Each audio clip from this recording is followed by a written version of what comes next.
Get it started. Flowers and seeds. फूल और बीज. Page 33. Why do the butterflies sit on flowers? तितलियां फूल पर क्यों बैठती हैं?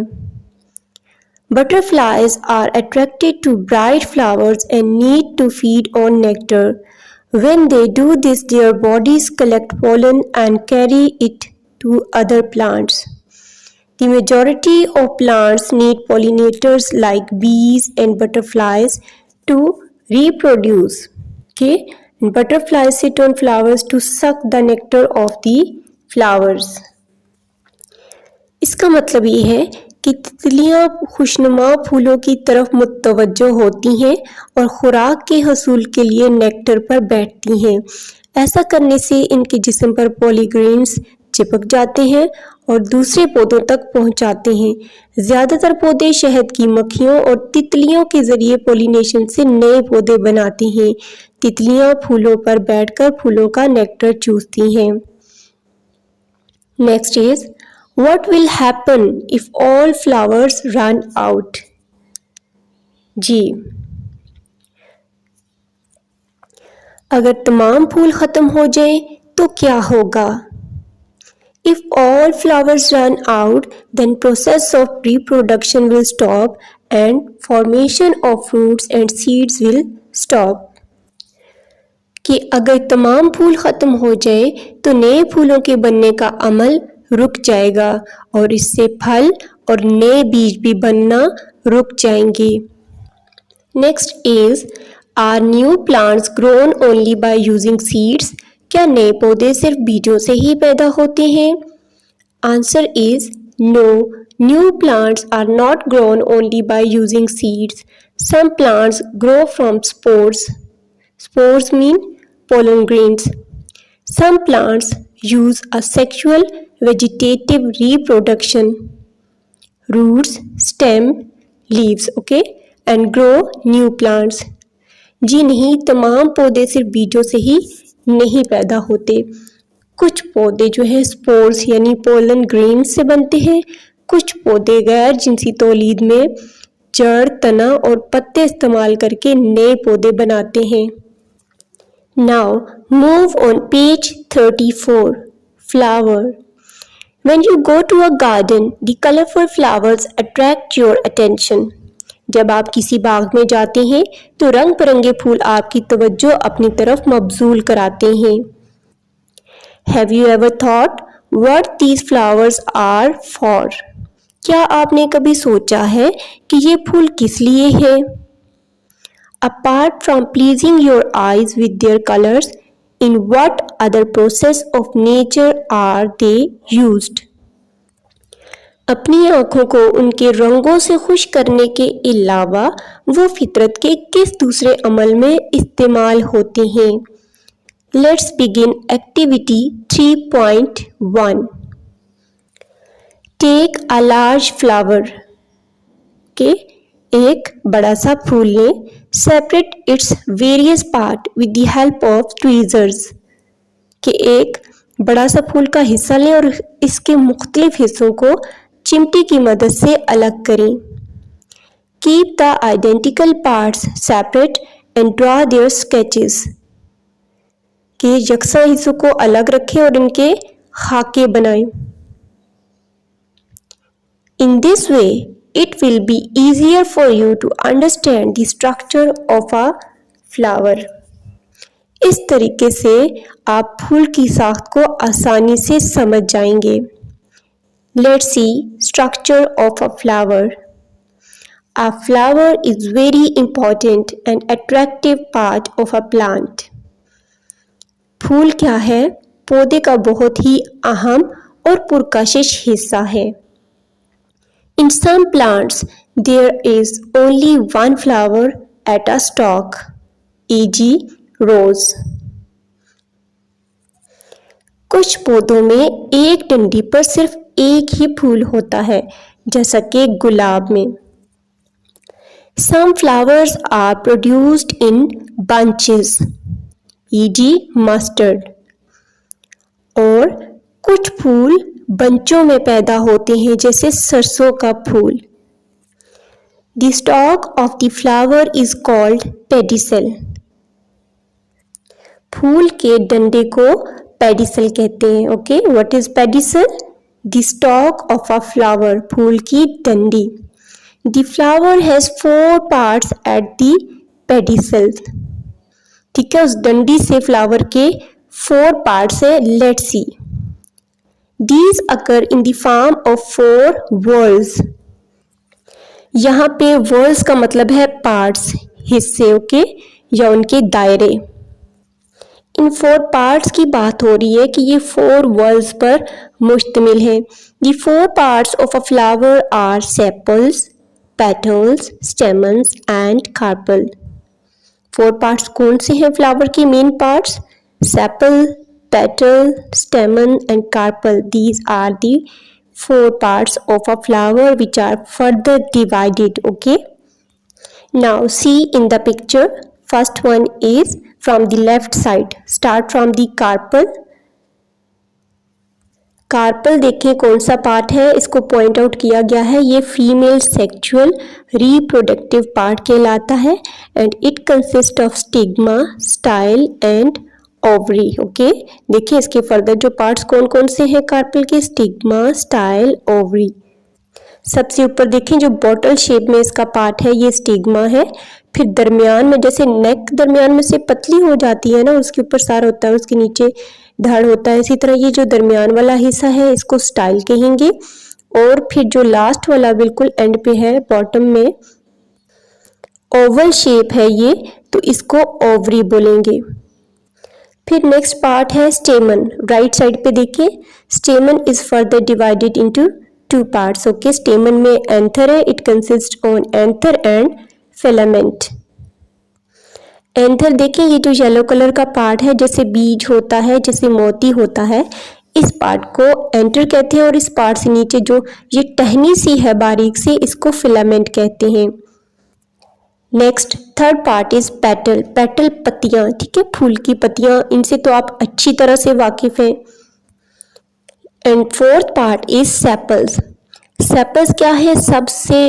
सब तरह के थोड़े मोटे से पत्ते की तरह के एक ये पार्ट होता है, बाहर की साइड पे ये पार्ट होता है और इसके अंदर बाकी जो है वो पार्ट्स होते हैं। फिर उससे नीचे ओव्यूल भी देखें, ओवरी के अंदर जो है ओव्यूल भी ये पॉइंट आउट किया गया है। और पेडिसल के बारे में मैंने आपको बता दिया था कि जो डंडी होती है ना फूल की, उसको पेडिसल कहते हैं। So this is the structure of flower and parts of flower. Page 35 पे हम फ्लावर के पार्ट्स की कैरेक्टरिस्टिक्स और फंक्शंस पढ़ेंगे। कैरेक्टरिस्टिक्स यानी कि खसूसियात क्या हैं इन पार्ट्स की, और फंक्शन यानी कि अफ़ाल क्या है, ये क्या किरदार अदा करते हैं, ये क्या काम करते हैं ये पार्ट्स। ठीक है, हर एक पार्ट का हम फंक्शन भी पढ़ेंगे और कैरेक्टरिस्टिक्स भी पढ़ेंगे। ठीक है, first one is sepals. Sepals क्या है, इसकी कैरेक्टरिस्टिक्स क्या है? These are green leaflets sepals from the first whorls। Sepals क्या है कि सब्ज पत्ते नुमा होते हैं, पत्तों की तरह होते हैं। ये पहला वर्ल बनाते हैं, यानी पहला हिस्सा या पहला दायरा बनाते हैं फूल के गिर्द। फंक्शन क्या है देखते हैं। They protect the internal structure. मैंने आपको बताया था कि सबसे बाहर वाला ये हिस्सा होता है, ठीक है, इंटरनल स्ट्रक्चर को प्रोटेक्ट करते हैं। थोड़े से ये हार्ड वाले लीव्स होते हैं। Okay, now petals. These are coloured leaflets petals from the second whorl। अब पेटल्स क्या है? कलरफुल लीव हैं, ठीक है ना, पत्तियां जिनको आप कहते हैं। सेपल क्या थे? Green leaves.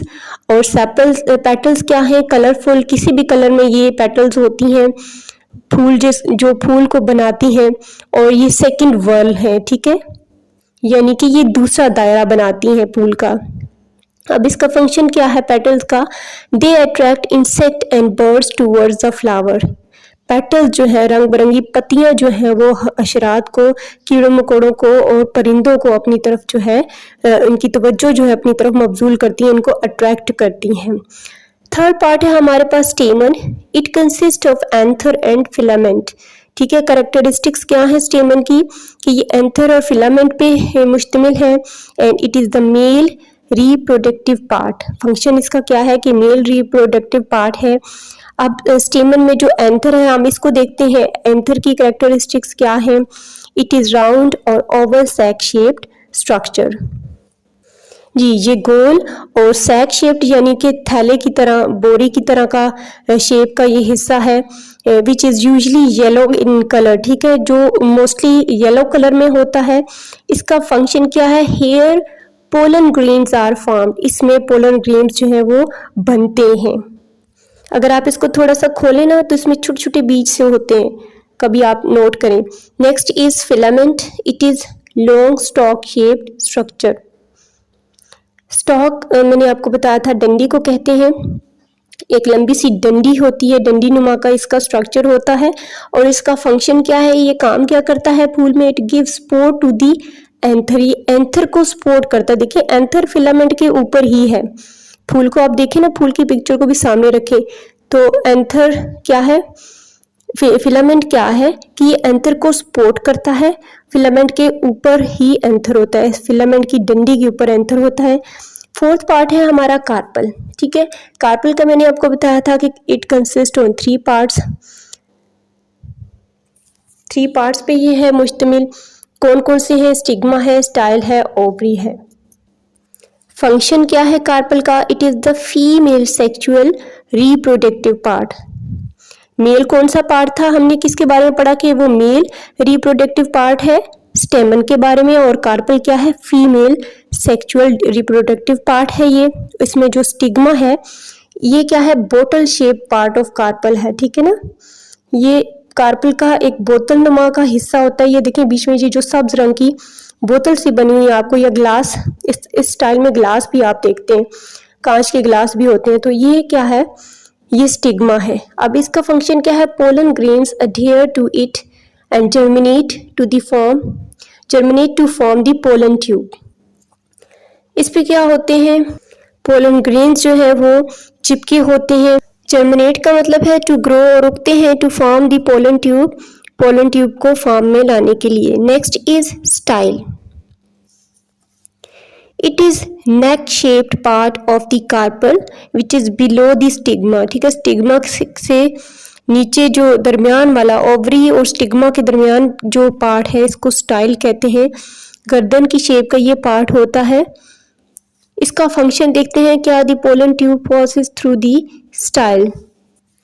पोलन ट्यूब जो क्या है? पोलन ट्यूब इसके जरिए ही पास होती है, गुजरती है। और कार्पल का हमारे पास थर्ड पार्ट है ovary. It is an oval shaped part of the carpel which is below the style. ये भी ओवल टाइप होता है। ठीक है, स्टाइल के नीचे जो हिस्सा है ये देखिए मुंह सा बना हुआ है, ग्लास का जैसे फेस होता है, जिसके अंदर जो है ओव्यूल्स होते हैं। ठीक है, it has 1 or more ovules। Pollination and its types. Pollination और इसकी एग्जाम हम पढ़ेंगे page 35।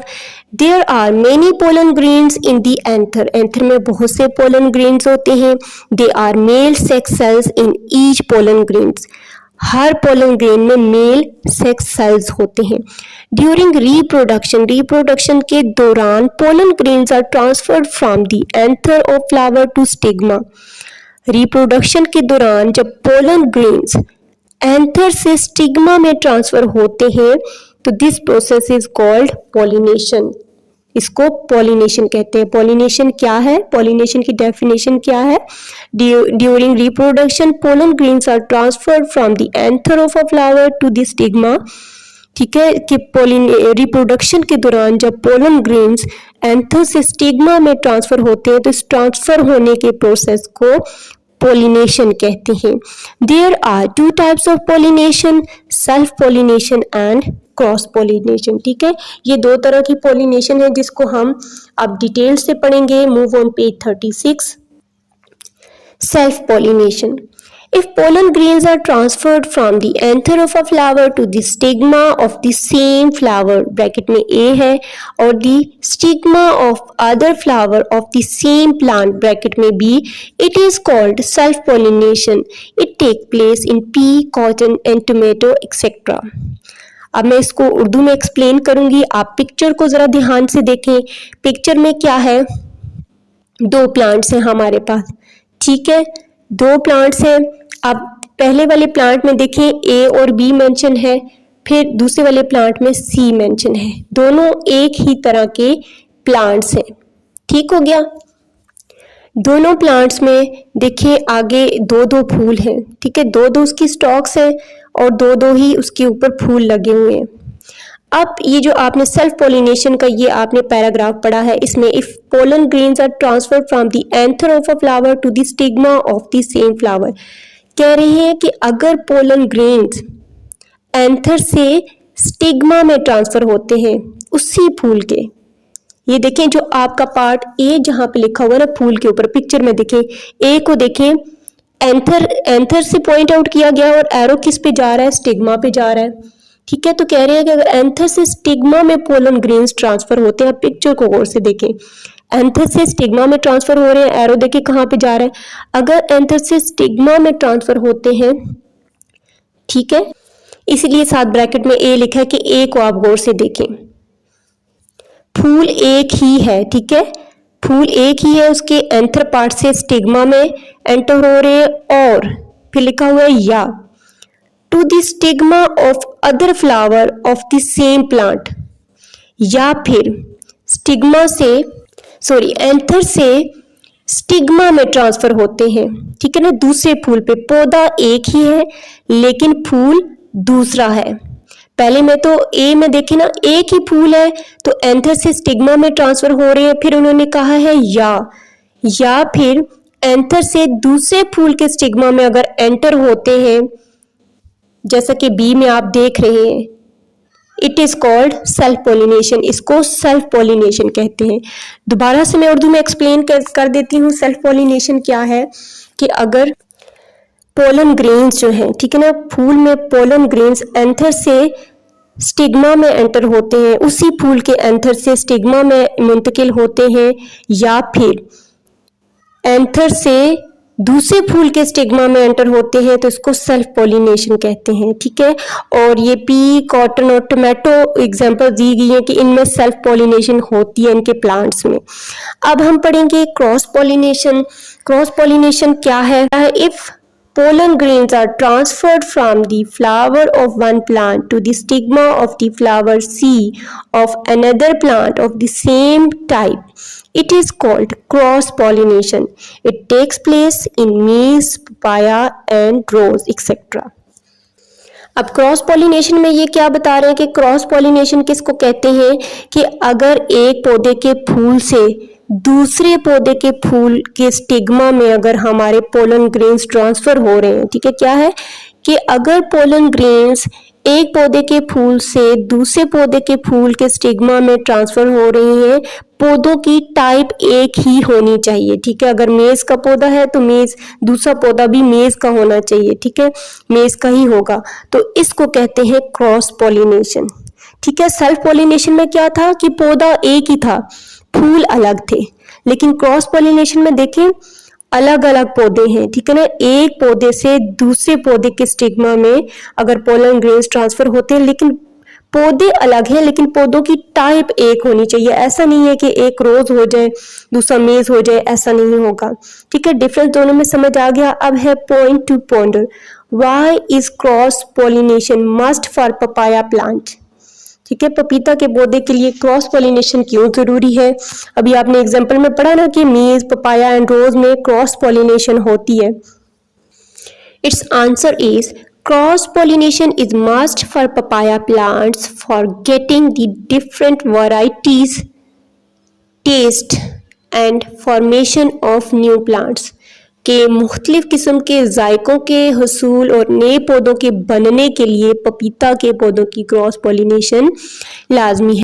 Now do you know there may be more than one carpels in a flower e g. China rose. कह रहे हैं कि एक फूल में एक से ज्यादा भी कार्पल्स हो सकते हैं, और एग्जाम्पल इन्होंने किसकी दी हुई है? चाइना रोज में। Second is most of the pollination takes place through insects and air. ज़्यादातर पॉलिनेशन जो है वो हशरात, कीड़े मकोड़ों और हवा के ज़रिए होती है। The structure of wind pollinated flower is different from insect pollinated flowers. वो फूल जिनकी हवा के ज़रिए पोलिनेशन हुई होती है और वो फूल जिनकी कीड़े मकोड़े और हशरात के ज़रिए पोलिनेशन हुई होती है वो डिफरेंट होते हैं एक दूसरे से, ठीक है। Other than wind and insects pollination also take place through bat and water. Bat यानी कि चमगादड़। फिर कह रहे हैं कि हवा और कीड़ों मकोड़ों और हशरात के अलावा भी पॉलिनेशन होती है और वो किसके ज़रिए, चमगादड़ और पानी के ज़रिए भी होती है। Types of reproduction in plants. पौधों में रिप्रोडक्शन की टाइप्स क्या है? Let's see, come on page 36। The main difference between living and non-living things is the ability of reproduction. अब जानदार और गैर जानदार चीज़ों के दरमियान बुनियादी फ़र्क क्या है? रिप्रोडक्शन की सलाहियत है, ठीक है। The lifespan of living things is limited. क्या है कि जानदारों की जिंदगी का दौरानिया जो है वो महदूद है। Sooner or later they die. जल्द या देर से मर जाते हैं ये, ठीक है ना, जानदार जो है वो मर जाते हैं। The life continues on the earth. However, the life continues on the earth. ताहम जिंदगी, जमीन पर जिंदगी जो है वो जारी है। How, कैसे? The living things have a characteristics. क्या है कि जानदार चीज़ों की खुसूसियात होती हैं। They produce new organisms of their kind so that their generation continues. जो जिंदा चीज़ें हैं, जानदार हैं, उनकी खुसूसियात क्या है कि वो अपनी ही नौइयत के नए जानदार पैदा करते हैं, ठीक है ना, और उनकी नस्ल जो है वो आगे जारी रहती है। There are two types of reproduction in plants. Plants में दो तरह की रिप्रोडक्शन होती है। पहला हमारा टॉपिक क्या था? पॉलिनेशन और उसकी टाइप्स। अब हम पढ़ेंगे रिप्रोडक्शन और उसकी टाइप्स। अब रिप्रोडक्शन की टाइप्स क्या है? Sexual reproduction and sexual reproduction. Asexual reproduction in plants. Activity 3.2. Cut the rose stem into 2 or 3 pieces. ठीक है ना, रोज यानी कि गुलाब के फूल की जो टहनी है उसको 2 या 3 टुकड़ों में काट लें। Now plant 1 piece of stem in the soil of a pot. एक को मट्टी वाले पॉट में, ठीक है, गमले में आप उसको प्लांट करें। At least 2 nodes of stem should be inside the soil, while there should be buds on the part which is above the soil. कह रहे हैं कि जो तने के कम से कम 2 नोड्स जो है ना, नोड्स यानी कि उसके वो जो हिस्से से निशान से होते हैं वो मट्टी के अंदर होने चाहिए, जबकि उस हिस्से पर कलियों का भी होना चाहिए जो मट्टी के ऊपर हो। Before planting the piece of stem, remove its leaves. ठीक है ना, इसके पत्ते जो है वो हटा दें प्लांट करने से पहले, लगाने से पहले। Then pour water in the pot. Pot में पानी डालें। After few days, कुछ दिनों के बाद, you will see that new leaves have appeared on the stem. आप देखेंगे कुछ दिनों के बाद नए पत्ते निकलना शुरू हो जाएंगे, ठीक है। पिक्चर्स में भी आप देख सकते हैं। This process is called stem cutting, ठीक है ना, इसको स्टेम कटिंग का प्रोसेस कहते हैं। अब हम असेक्सुअल रिप्रोडक्शन को पढ़ते हैं। अगला पैराग्राफ देखें। In asexual reproduction only one plant produces new plants. Asexual यानी कि गैर जिनसी तौलीद में सिर्फ एक पौधा नए पौधे पैदा करता है। Flowers do not take part in this type of reproduction. इस तरह की रिप्रोडक्शन में फूलों का कोई हिस्सा नहीं है, कोई हिस्सा नहीं लेते फूल, ठीक है। The other parts of the plants e.g. Root, stem and leaf give rise to new plants. अब जो प्लांट्स के पार्ट्स हैं जैसे कि फ्लावर है, स्टेम है, ठीक है, रूट्स है, इनकी बात हो रही है, कह रहे हैं फूल तो किसी किस्म का हिस्सा नहीं लेते, लेकिन पौधे के जो दूसरे हिस्से हैं मसलन जड़, तने, पत्ते, ये क्या है कि नए पौधे को जन्म देते हैं। ये सारे पार्ट्स बाकी वाले जो है वो पार्टिसिपेट करते हैं न्यू प्लांट को ग्रो करने में। The plant produce from these parts have a great similarity with the present plant. अब इन हिस्सों से पैदा होने वाले पौधे जो है वालदैन पौधों से बड़ी मुमासलत रखते हैं, यानी कि मिलते जुलते हैं वो पौधे। वालदैन पौधों से यहाँ पे मुराद है पेरेंट्स से मुराद वालदैन पौधों से मुराद वो पौधे जिनसे ये जो है प्लांट किया गया है, यानी कि जिस पौधे के पार्ट से ये नया पौधा जो बनाया गया है, ठीक है, तो वो नया पौधा भी बनने वाला जिससे बना है उससे जाहिर है मुमासलत ही रखेगा। Stem cutting, layering, bulb and tuber etc. are the ways of asexual reproduction. अब asexual reproduction के कौन कौन से तरीके हैं? स्टेम कटिंग, जैसे कि अभी आपने एक्टिविटी में देखा कि स्टेम कटिंग से रिप्रोडक्शन हुई है, यानी कि रिप्रोडक्शन यानी कि नया पौधा बनाना। स्टेम कटिंग से एक नया पौधा बना सकते हैं। फिर एक इसका है लेयरिंग, ठीक है, लेयरिंग भी इसका एक तरीका है नए पौधे को बनाने के लिए। फिर बल्ब एंड ट्यूबर भी नए पौधे बनाने के तरीके हैं। ये सारे तरीके हैं और ये असेक्सुअल रिप्रोडक्शन में आते हैं, ठीक है, गैर जिनसी तौलीद में आते हैं ये। अब हम इनको जरा डिटेल से पढ़ लेंगे। लेयरिंग, स्टेम कटिंग का तो आपने ये एक्टिविटी देखी है, ठीक है, इससे आपको आइडिया हो जाएगा कि स्टेम कटिंग कैसे, स्टेम कटिंग से हम न्यू प्लांट ग्रो करते हैं। लेयरिंग क्या है? Often some branches of shrubs become buried in the soil. ठीक है, अक्सर झाड़ियों की कुछ शाखें मिट्टी में दफन हो जाती हैं। It is called layer, और ये लेयर कहलाती हैं। What is called layer? The branches of shrubs which are buried in the soil. कि झाड़ियों की वो जो शाखें जमीन में दफन होती हैं उनको लेयर्स कहते हैं। A layer produces new roots. अब ये जो जमीन में दफन होती हैं ये क्या करती हैं? नई जड़ें बनाती हैं, ठीक है, इनकी नई जड़ें निकल आती हैं। When we cut and separate it from the plant, जब हम इनको काटते हैं और पौधे से अलग करते हैं, it develops into a new plant, और ये नए पौधे की शक्ल में डेवलप हो जाती हैं। This process is called layering, ठीक है ना, इस प्रोसेस को लेयरिंग कहते हैं। देखा आपने कि लेयरिंग से किस तरह से एक नया प्लांट जो है वो हम प्लांट कर सकते हैं। Layering is also done artificially, ठीक है ना, इसको आर्टिफिशियली भी हम करते हैं इस प्रोसेस को। Breeding of lemon, jasmine and लीची इज डन बाय लेयरिंग, ठीक है, मसनूई तरीके से भी हम इसको करते हैं। और लीमू, लीची और जैस्मीन के जो हैं प्लांट्स, इनको हम लेयरिंग के जरिए जो है वो करते हैं plant. Now move on page 38, bulb. Observe N onion and garlic, ठीक है ना, अनियन और गार्लिक को आप जरा नोट करें। वेयर इज देयर स्टेम, आप देखें कि इनकी स्टेम किधर है। Their short stem is located at the base, इनके दरमियान में आप कभी प्याज को काटें, ठीक है, तो देखें इसके अंदर से क्या निकलता है। ये क्या है? ये इनकी स्टेम है, इनके बेस में होती है। The other part of a bulb consists of thick fleshy leaves. दूसरा इनका हिस्सा क्या है? मोटे से चमकीले से पत्ते होते हैं। At the start of suitable seasons, ठीक है, जब इनका मुनासिब वक्त होता है उसके शुरू में। Roots develop from the stem. मौसम के आगाज में जड़ें जो है वो तनों से तैयार होती हैं। When we cut the base with roots and bury it in the soil, it develops into a new plant.